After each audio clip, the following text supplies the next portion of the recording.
Hello everybody and welcome back to Kerbal Space Program 2, where we are currently working on our inclination change for this thing. The frame rate is still very spicy, and we're going to do something about that. Specifically, I'm going to open up the resource manager here, and we're going to make sure that all of these tanks...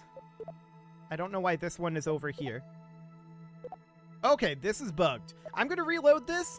We're gonna be right back. I just started up the game, and it's already bugged.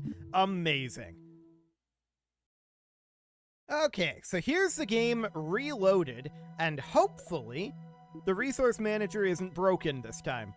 That was impressive that it broke that quickly. Okay, so we're going to move all of these fuel tanks over, and the reason I want to do this is... a couple of reasons, actually. We know that we have a bit of a hard time with turning, and we also know that our fuel levels are a little bit uneven right now. So I want to make this a little bit more efficient and move all of this fuel into... That tank would work, but it's not actually the one that I want here.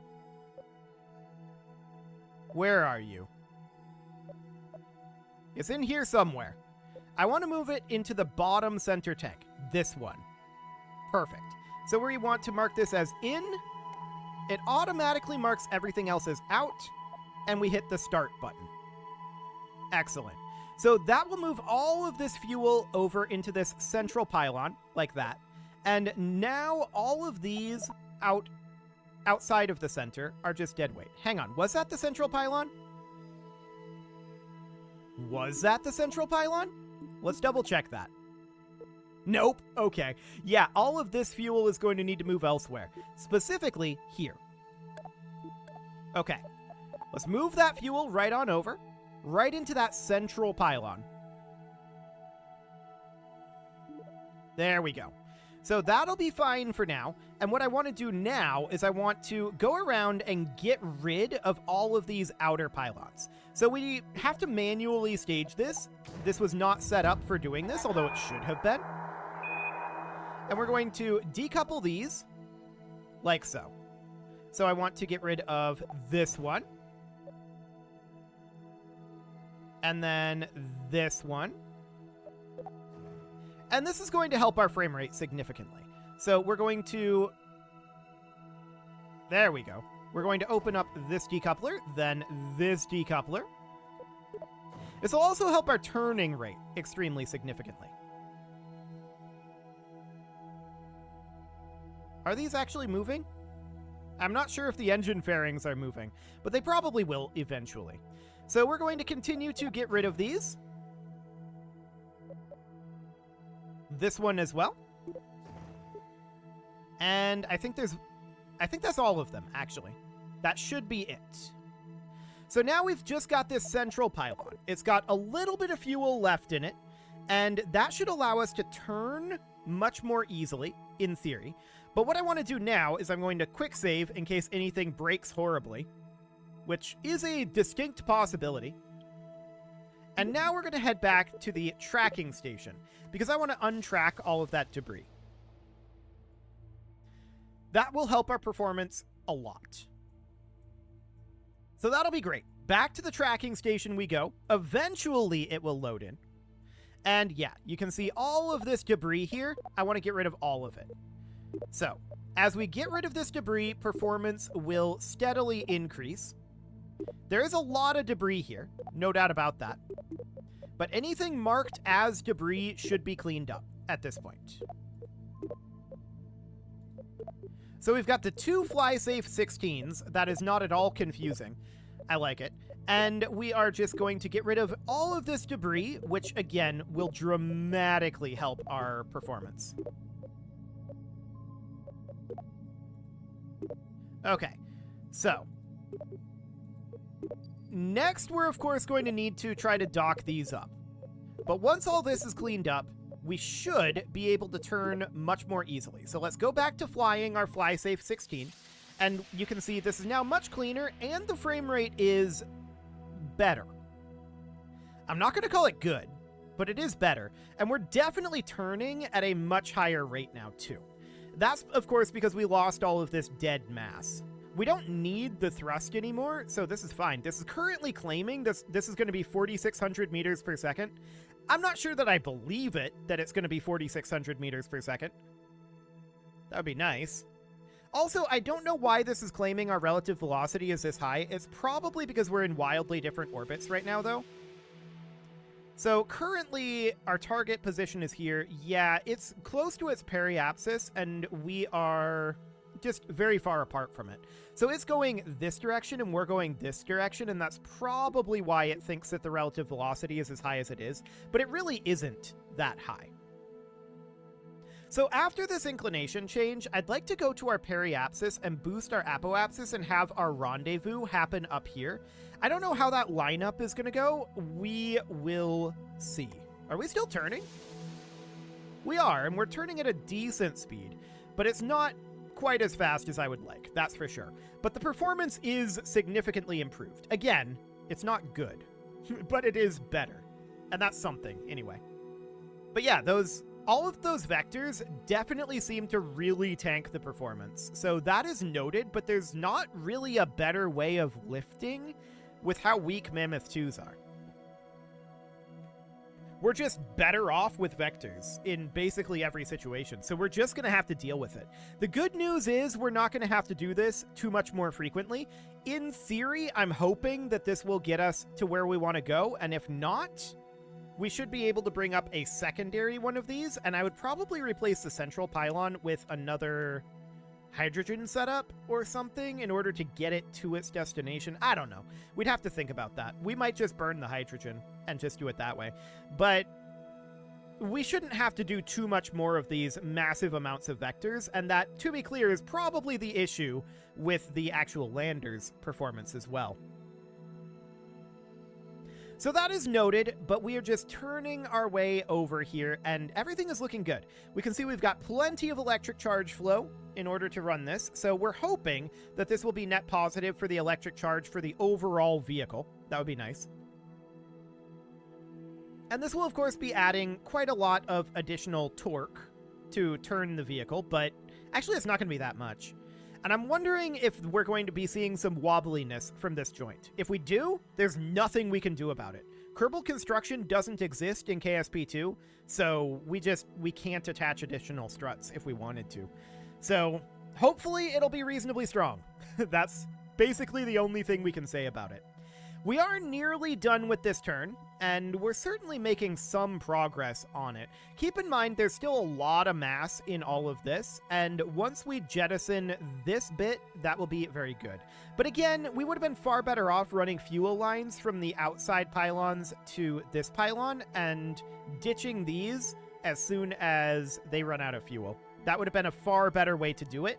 As it is, we lost a little bit of efficiency. So that is noted. If we have to launch more of these, we can get this to this orbit in a much more efficient manner. And that's fine. So we're just about done with this turn. It is definitely a slow turn. But again, this is due to the fact that we have large amounts of mass down here, and it'll get better, although it probably won't be ideal. It'll be better once this gets detached, and the performance will be better too. That said, performance is going to tank again once we start doing the rendezvous, and that's going to make doing the rendezvous incredibly interesting. I don't know how that's going to go, but I suspect the answer to that is poorly. So, this turn is basically done. Can we just actually go to it instead of doing this weird coasting thing that it's trying to do? Just continue turning. Let's just manually turn over to it because we're going to warp as soon as we get there. So it's absolutely fine if we overshoot. KSP2 tries to accelerate up and then coast and then accelerate down when you get to the point, and it doesn't actually work very well in my opinion, and ends up taking way longer than it needs to. So let's just bring this straight on up. Let's get this turn completed. And we're going to warp forward to this burn. It's a 5-second burn, so we want to burn it at, well, at the ascending node minus 2.5 seconds, but we don't really have the information to do that. So instead, we're just going to park it right here, warp to maneuver, Hey, we entered the warp pretty much instantly. That's not bad. The warp is still a little low frame rate, but that's okay. And we're just going to deposit ourselves right here. And we are, of course, in darkness now. That is to be expected.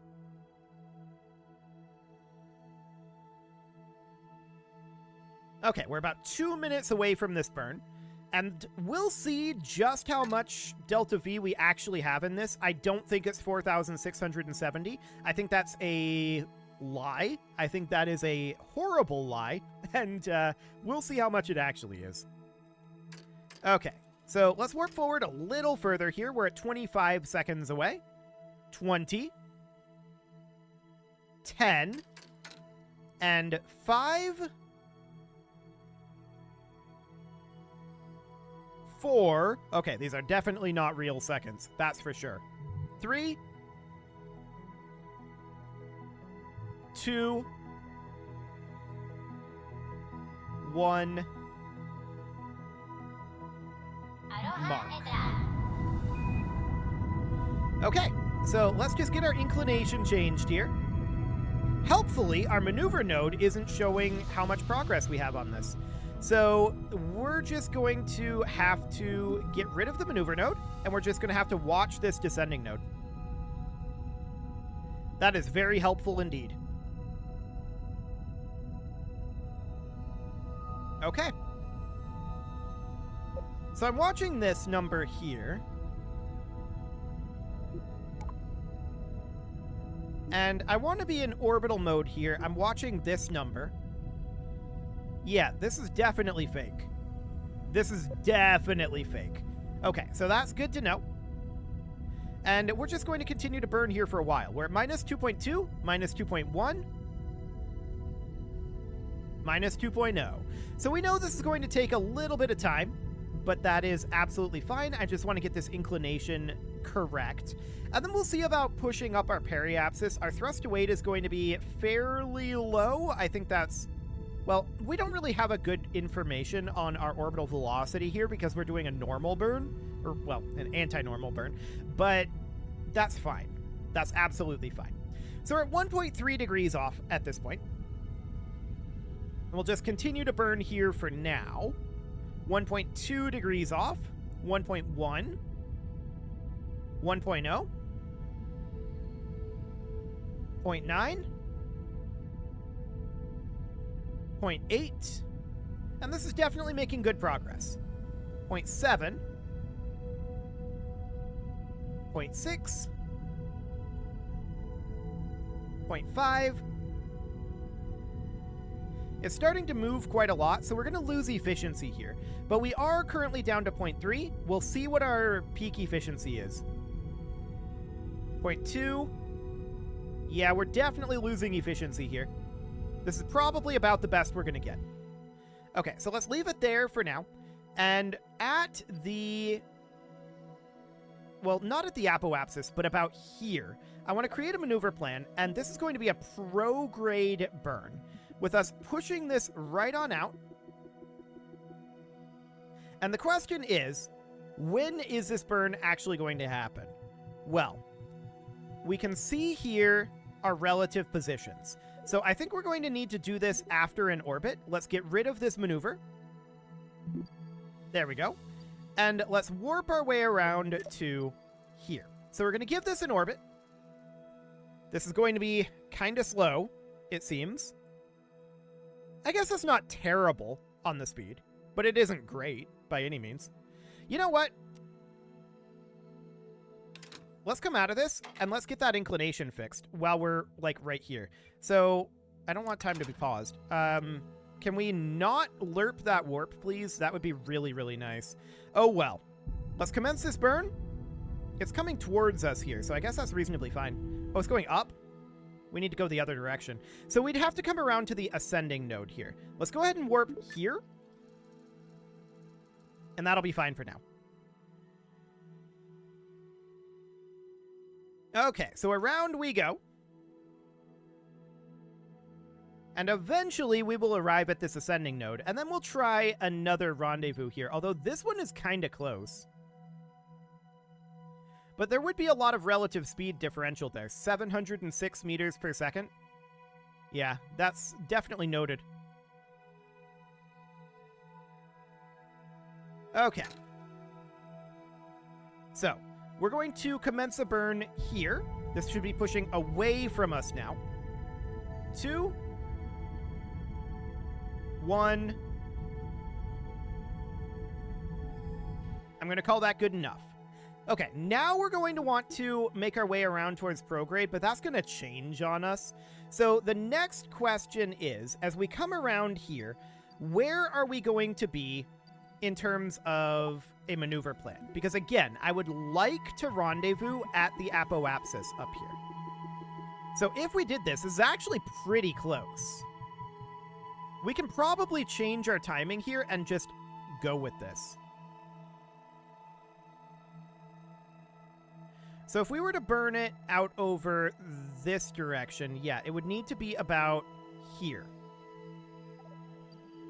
Relative speed of 131 meters per second, 6 kilometers apart.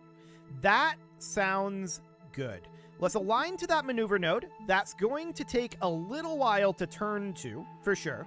But we still have a fair amount of fuel here, 256 meters per second, and I guess we'll see how real these numbers are. But again, I don't think that they're particularly real. So, turning is going to be slow, so I'm going to cut this out, and we will be pretty much turned to this when I come back. See you guys in just a moment. Okay, so here we are just about to our turn position.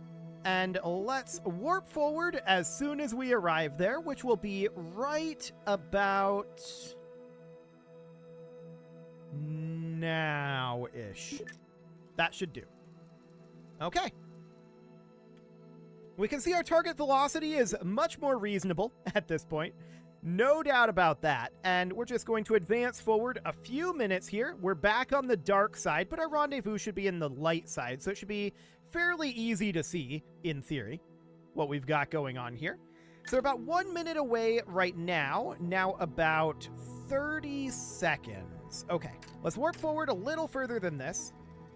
So 25, 20, 15, 10, and now 6, 5. This is so painfully slow. 4, 3, 2, 1. Mark.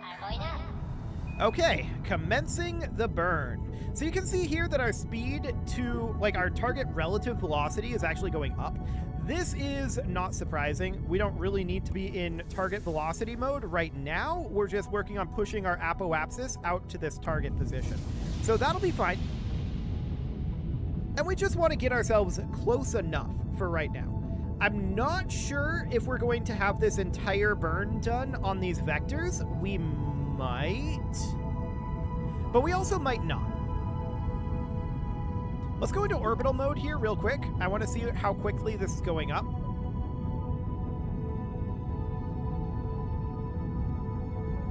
Yeah, this is definitely not an accurate number. No doubt about that. We're not surprised about this, but it's certainly not accurate. So our relative velocity is currently increasing. This is just because of the phase of our orbits. It's going to go down precipitously as we approach our rendezvous point.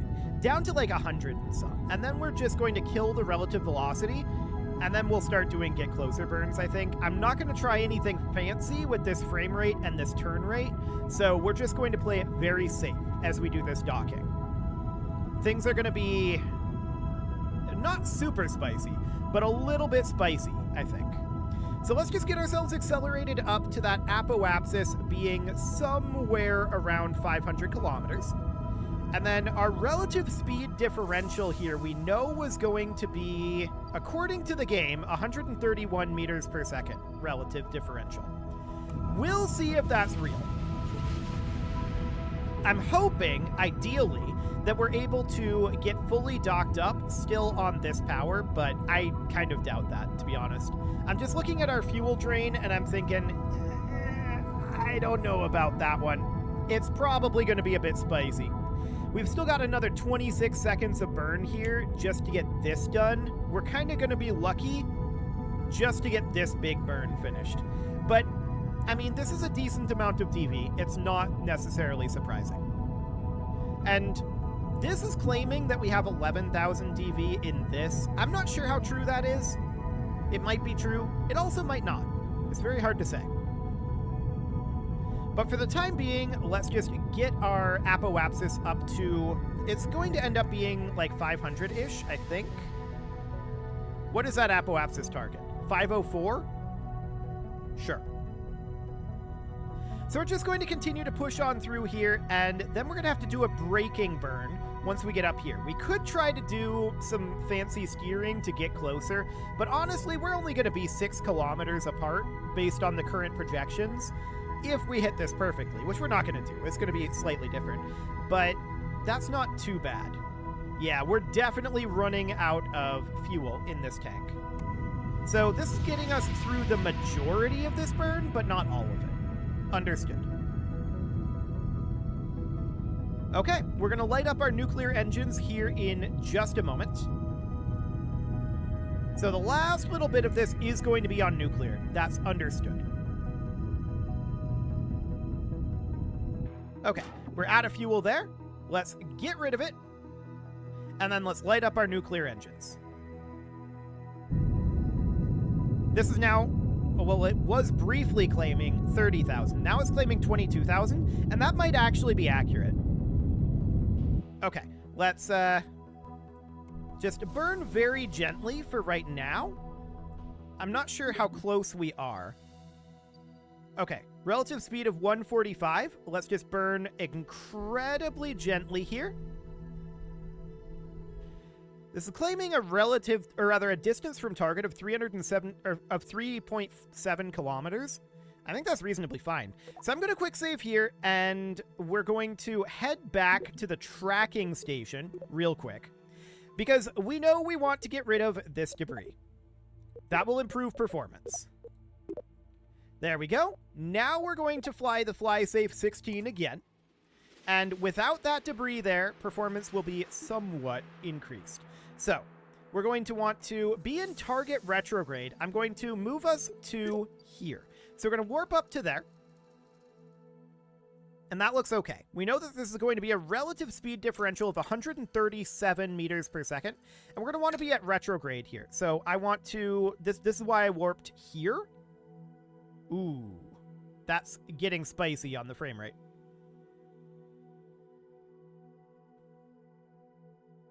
That is getting real spicy.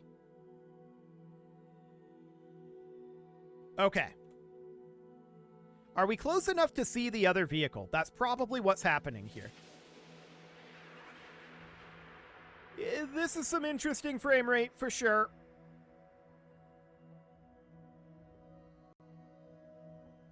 Okay. This is definitely, you know, exceedingly playable.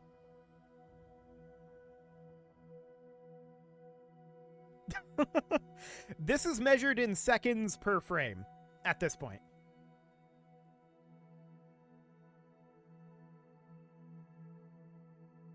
Well.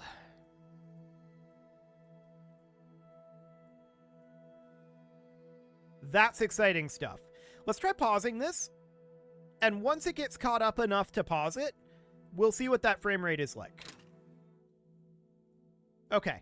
It's not literally the worst thing in the world.